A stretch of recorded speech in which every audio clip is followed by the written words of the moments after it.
저의 체험담입니다. 저는 연불에는 두 가지 닦는 길이 있다고 생각하는 사람이에요. 첫째는 연불을 열심히 해가지고, 연불 수행을 열심히 해가지고, 부처님의 빛을 받고, 부처님의 힘을 얻고, 그 다음에 부처님의 마음을 얻는 것, 불광과 불력과 불심을 얻는 것, 이런 방법일 것이고, 근데 그게 왜 가능한가요? 부처님 명호를 위했는데 왜 그게 가능할까요? 부처님의 명호를 부르는 순간에 부처님이 직접 나타나셔가지고 그런 것을 다 전수해 주기 때문에, 다운로드 시켜 주시기 때문에 그렇습니다. 그 사실을 분명히 알아야 됩니다.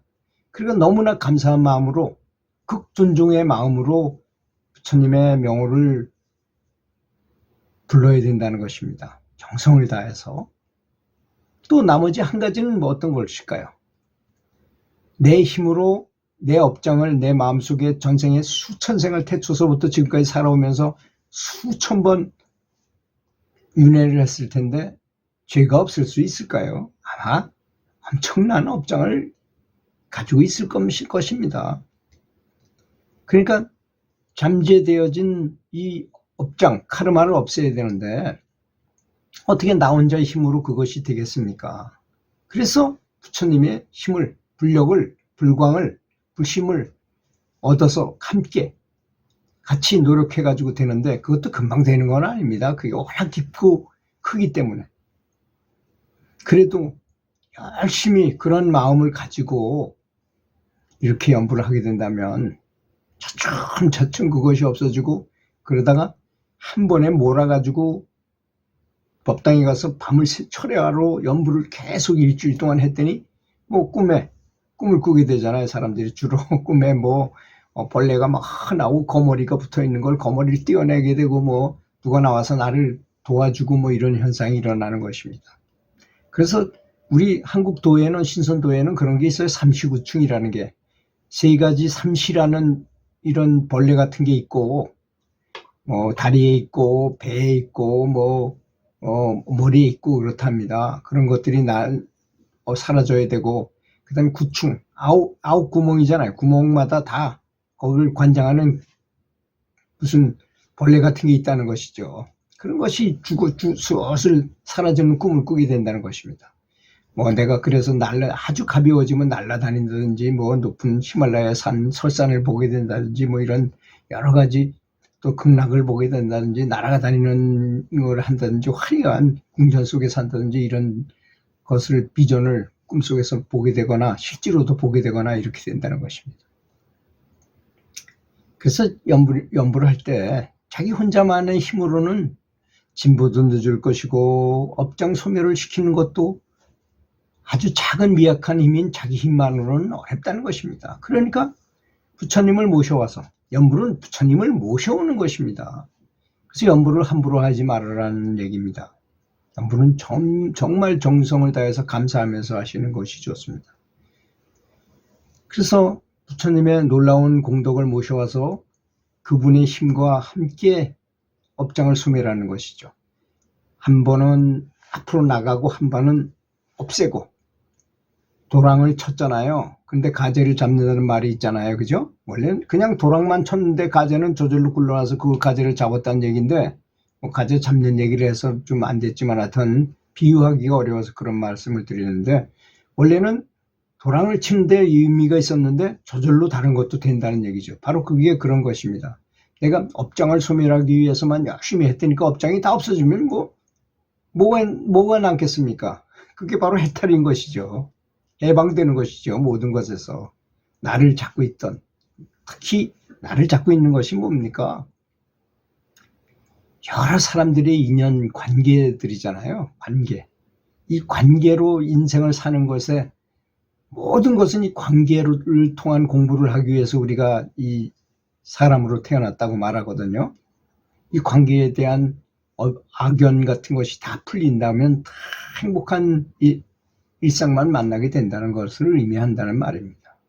그런 뜻입니다.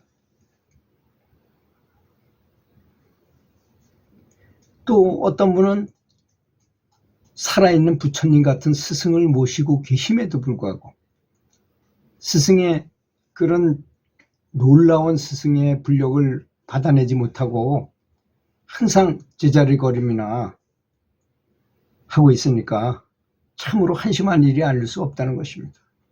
다 마음의 장난인 것입니다.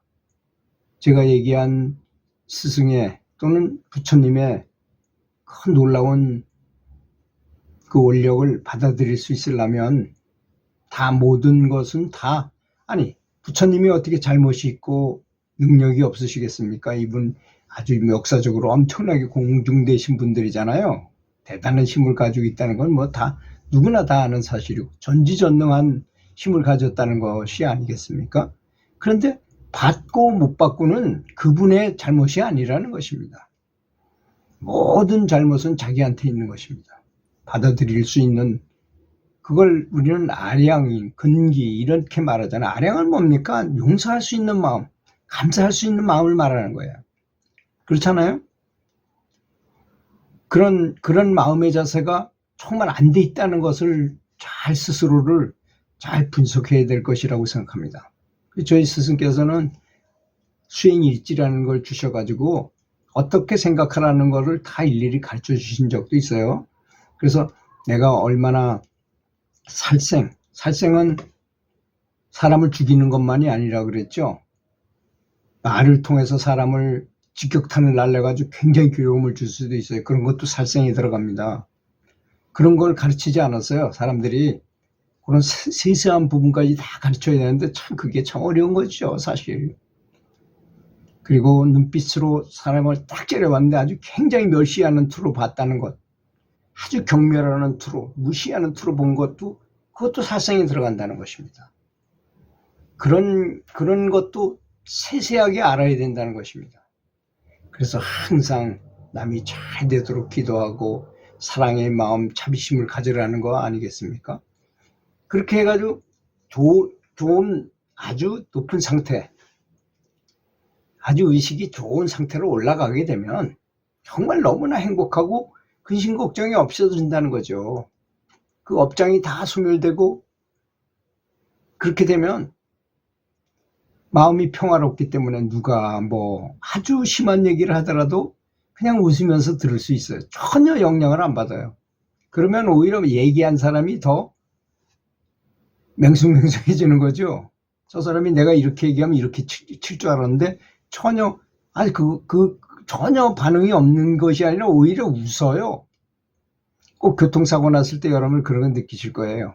교통사고나 서로 양방 꽉 부딪혀가지고 했는데 사람이 나와서 어떻게 그따구로 차를 몰라고 막 화를 내면서 오는데 이 사람이 싹 웃으면서 아유 저도 지금 당장 여길 가야 되는데 큰일 났는데 서로 양방이 잘못됐으니까 서로 참 오늘 좋지 운이 안 좋습니다. 뭐 이러면서 웃으면서 얘기하면 그냥 그걸로 그냥 일단락 되고 말잖아요.